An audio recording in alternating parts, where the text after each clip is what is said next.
Ψήνεσαι να σου κάνω δώρο το νέο χειροποίητο σκάφος της Ocean Sky? Δεν μπορώ. Αυτό που μπορώ όμως είναι να σου κάνω δώρο αυτή τη χειροποίητη βάση καλαμιών για να τη βάλεις στο σκάφος όταν πας και το αγοράσεις. Την Τετάρτη λοιπόν, 8 Οκτωβρίου και ώρα 10 παρατέταρτο το βράδυ, το πέμπτο podcast της σειράς με καλεσμένο τον Αργύρη Μπόγδανο, ιδιοκτήτη του καταστήματος Εξέλιξη. Μετά λοιπόν το τέλος του podcast, 2 τυχεροί θα κερδίσουν ο ένας τη χειροποίητη βάση της Ocean Sky και ο δεύτερος 3 τεχνητά δολώματα που μας χορηγεί το κατάστημα Εξέλιξη και ο Αργύρης Μπόγδανος που θα είναι και ο καλεσμένος.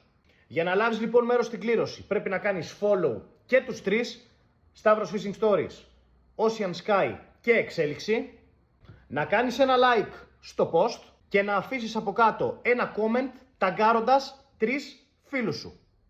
Προσοχή! Όσα περισσότερα σχόλια κάνετε, τόσο περισσότερες συμμετοχές θα έχετε το βράδυ της κλήρωσης.